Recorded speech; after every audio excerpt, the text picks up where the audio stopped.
ഏഞ്ചലെ ഒന്ന് നിക്ക്. ദേ ഏഞ്ചലെ, ആ അമീർ വരുന്നുണ്ട്. തിരിഞ്ഞോക്കോടെ വേഗം നടന്നേ.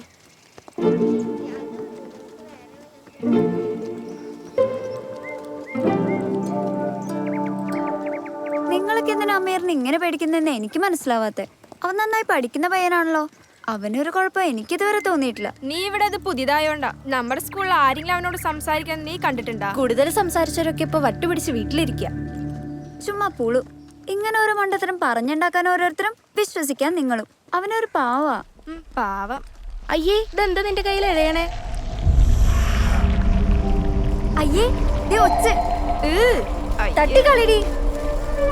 നീ എന്താന്ന് വെച്ച് ചെയ്തോ, ഞങ്ങള് പോവാ. വാടി ഏഞ്ചൽ, ഒരു കൊച്ചു മാജിക്ക്. നിന്റെ കൂട്ടുകാരികളിപ്പോ എന്നെ പറ്റി പറഞ്ഞത് വള്ളി പുള്ളി തെറ്റാ ഞാൻ പറയട്ടെ? വേണ്ട, നിനക്കൊക്കെ അത് പറ്റൂന്ന് എനിക്കറിയാം. അമീറ പറ, അവരൊക്കെ എന്തിനാ നിന്നെ പേടിക്കുന്നേ? ചിരിക്കണ്ട. സ്കൂളിൽ ഒരാൾ പോലും നിന്റെ അടുത്ത് മിണ്ടുന്നതായി ഞാനിതുവരെ കണ്ടിട്ടില്ല. എന്താ അതിന്റെ കാരണം?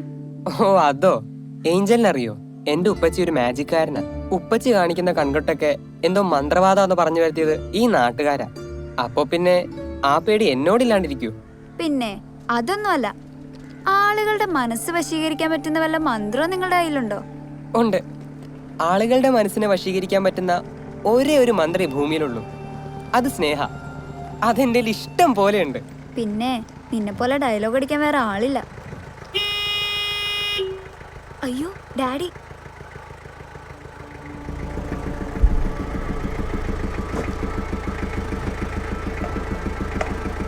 നിന്നോട് പലവട്ടം പറഞ്ഞിട്ടുള്ളതാ അവന്റെ കൂടെ നടക്കല്ലത്.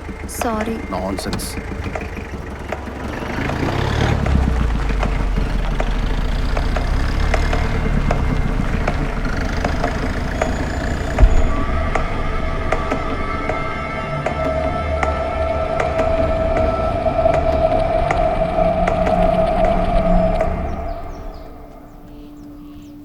എന്തൊരു തണുപ്പ് ഇവിടെ. പള്ളിയിൽ ഞാൻ വിറച്ചിട്ടിരുന്ന. ഇതാ തണുപ്പാ. അപ്പൊ ഡിസംബർ ആയ എങ്ങനെ ഇരിക്കും? ഓ ദേ നിക്കണു ശല്യം. നീ വേഗം നടന്നേ.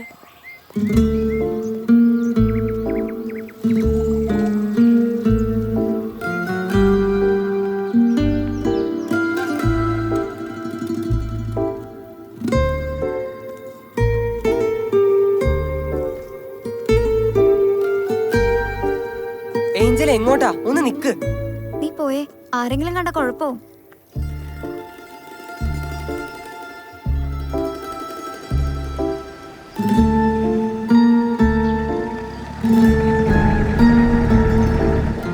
ചേട്ടാ ഒന്ന് നിർത്തൂ.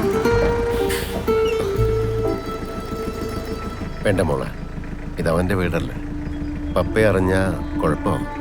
ആരും അറിയില്ല ചേട്ടാ, ഞാൻ പെട്ടെന്ന് തിരിച്ചെത്തു. ഇപ്പൊ വരാ പ്ലീസ്.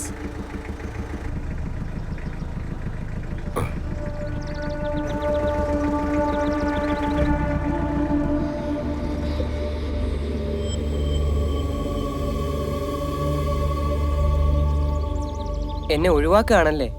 അങ്ങനെ അല്ല മീർ, നീ എൻ്റെ നല്ലൊരു സുഹൃത്താണ്. എനിക്ക് നിന്റെ അടുത്ത് വർത്താനം പറയാനും ഇഷ്ടമാണ്. പക്ഷേ ആരെങ്കിലും കണ്ടാതെ എനിക്കേ കുഴപ്പമുള്ളൂ. അതുകൊണ്ട് നീ വിഷമമൊന്നും വിചാരിക്കില്ലേ. എനിക്കിനി നിന്റെ അടുത്ത് സംസാരിക്കാൻ പറ്റിയെന്ന് വരില്ല. ആരെങ്കിലും കണ്ടാലല്ലേ കുഴപ്പം? ആരും കാണാണ്ട് ഒരാളും അറിയാണ്ട് ഏഞ്ചൽ എന്നോട് സംസാരിക്കുന്നത് എന്തെങ്കിലും കുഴപ്പമുണ്ടോ? അതില്ല, പക്ഷെ അങ്ങനെ പറ്റില്ലല്ലോ. പറ്റൂ. എങ്ങനെ? ഞാൻ പറയണ ശ്രദ്ധിച്ച് കേൾക്ക. വെള്ളാരം കല്ലുകൾ നിറഞ്ഞ താഴ്വാരം, 7ാം വളവിലെ കുരിശിൻ ചുവട്, മഞ്ഞിൽ കുളിച്ച എസ്റ്റേറ്റ് വഴികൾ, സീതാർ മൗണ്ടിലെ കുതിരവണ്ടികൾ, ദർഗ തെരുവിലെ S87. ഇവിടെയൊക്കെ പോയി എന്നെ മാത്രം മനസ്സിലാലോചിക്കാൻ പറ്റൂ. ഞാൻ ഇപ്പ വരുമെന്ന് മനസ്സുകൊണ്ട് ആഗ്രഹിക്കാൻ പറ്റൂ. മാജിക് ആണോ? അതെ, ഒരു കൊച്ചു മാജിക്ക്.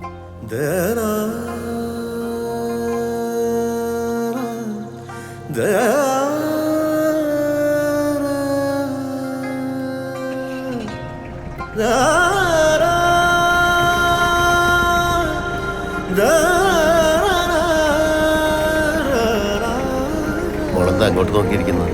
ഏയ് ഒന്നുമില്ല, നമുക്ക് പോവാം.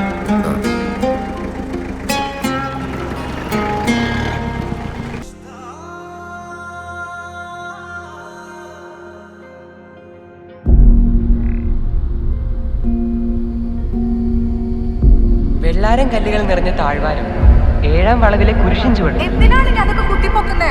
അതൊക്കെ കഴിഞ്ഞ കാര്യങ്ങളല്ലേ?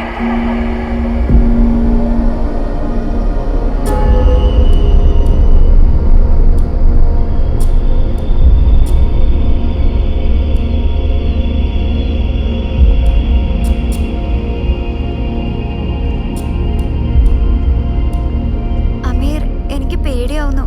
നമ്മൾ പിടിക്കപ്പെടൂ? ഏഞ്ചൽ ഒന്നും കൊണ്ടും പേടിക്കണ്ട, നമ്മളെ ആരും കാണില്ല.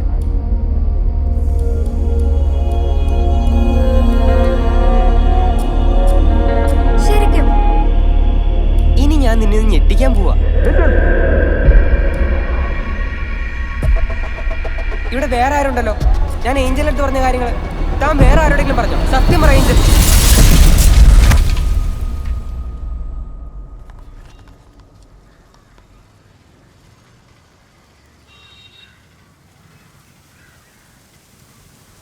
ഇതൊക്കെ അല്ലേ? A little bit towards right side. ഇപ്പൊ ഓക്കെ അല്ലേ? Okay, okay. മഹേഷേ, ഇതൊന്ന് നോക്കിയേ. എൻട്രൻസിലോട്ട് ആ സൈഡിൽ വെച്ചിട്ടുണ്ട് സാറേ. ശരി. അന്ന് ഞാൻ പോകട്ടെ സാറേ. ഓ, എങ്ങനെയുണ്ട്? Good. Hello doctor, hi, good morning. Good morning. ഞാൻ മാത്യൂസ്. ദേ ആ കാണുന്ന വില്ലല്ല ഞാൻ താമസിക്കുന്നത്. ഓ യാ, ഡോക്ടർ ശബ്ദം പറഞ്ഞിരുന്നു. ഓ ഞങ്ങൾ അങ്ങോട്ട് വന്ന് ഞങ്ങളെ കാണാനിരിക്കായിരുന്നു. How are you? Oh fine. Uncle അകത്തോട്ട് വരൂ. വേണ്ട മോളെ, ഞാൻ ആകെ ജോഗ്യം കഴിഞ്ഞ് വേർതിരിക്ക.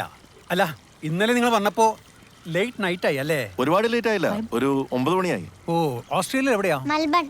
ഓ, കൊച്ചുമിടുക്കി. എന്താ ഈ കൊച്ചുമിടുക്കിയുടെ പേര്? Tanmay. ഓ, സോ ഇന്ന് മുതൽ വി ആർ ഫ്രണ്ട്സ്. ഓക്കെ, അങ്കിളിനൊരു പുതിയ കൂട്ടായി. ആ, വേസ്റ്റ് ലോറി വന്നല്ലോ. ഇയാളിന്ന് ഇത്ര നേരത്തെ ആണല്ലോ. ഞാൻ മൊബൈൽ എടുക്കാൻ മറന്നു. So okay doctor, will meet again. Okay friend, by.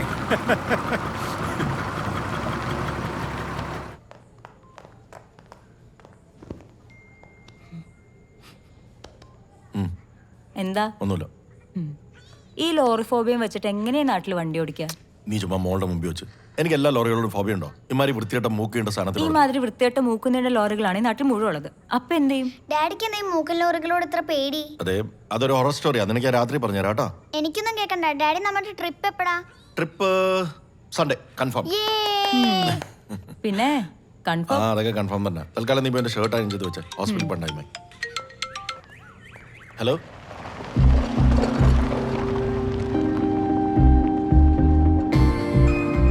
Morning. Good morning. ഞാനെത്തി.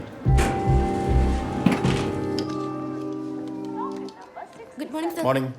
ആ 303 പേഷ്യന്റ് IV സ്റ്റാർട്ട് ചെയ്തോ? മോർണിംഗ് തന്നെ സ്റ്റാർട്ട് ചെയ്തു. ട്രെമഡോൾ ഇഞ്ചക്ഷൻ SOS ആയിക്കോട്ടോ. ആ ഓക്കെ. മഹേഷ്, Hi, ഞാൻ doctor. വെയിറ്റ് ചെയ്യായിരുന്നു. എല്ലാം സെറ്റിൽ ആയോ? All okay.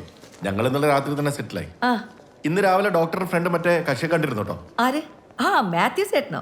Bubbling with energy. Yes yes, ഇന്ന് രാവിലെ എന്നെയും വിളിച്ചിരുന്നു.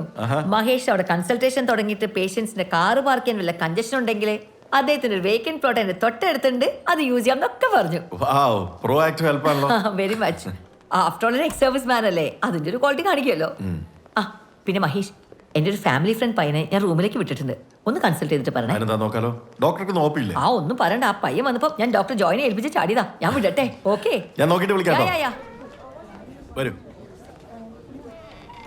ഇരിക്കൂ. എന്താ പേര്? വിവേക്. ആ, എന്താ വിവേക് വിശേഷം? പറയൂ. ഡോക്ടർ, എനിക്ക് ഹൈഡ്രോസിലിന്റെ പ്രശ്നം തുടങ്ങിയിട്ട് കുറച്ച് കാലമായി. ആഹാ, ഞാനത് ഇഗ്നോർ ചെയ്ത് നടക്കുമായിരുന്നു. പക്ഷെ എനിക്കിപ്പോൾ ഡോക്ടറെ ഒന്ന് കൺസൾട്ട് ചെയ്താൽ കൊള്ളാമെന്ന് തോന്നി. എത്ര കാലം ഹൈഡ്രോസിലിന്റെ ബുദ്ധിമുട്ട് തുടങ്ങിയിട്ട്? കുറച്ച് കൊല്ലമായി. എന്നിട്ട് ഏതെങ്കിലും സർജനെ കാണിച്ചോ? ഹേയ്, ഓ, പിന്നെ എങ്ങനെ മനസ്സിലായി ഹൈഡ്രോസിലാണെന്ന്? ഞാൻ എൻ്റെ ഈ സിംറ്റംസ് ഒക്കെ വെച്ചിട്ട് ജസ്റ്റ് ഒന്ന് ഗൂഗിൾ ചെയ്ത് നോക്കിയായിരുന്നു. ഓ, അപ്പോൾ ഏകദേശം ഒരു 90% കാര്യങ്ങളും മാച്ചിങ് ആയിട്ട് വന്നു. അപ്പോൾ പിന്നെ ഞാൻ തന്നെ കൺഫേം ചെയ്തു. ഓ, ഗൂഗിൾ. അപ്പൊ പിന്നെ വേറെ എവിടെയും പോകണ്ടല്ലോ. വിവേക്ക്, തൽക്കാലം ഒരു കാര്യം ചെയ്യും. ഈ പാൻറ്റും അണ്ടർഗാംസും ഒക്കെ ഒന്ന് അയച്ചിട്ട് ആ ബെഡിലൊന്ന് കിടന്നാട്ടെ. ഞാനൊന്ന് നോക്കട്ടെ. ആ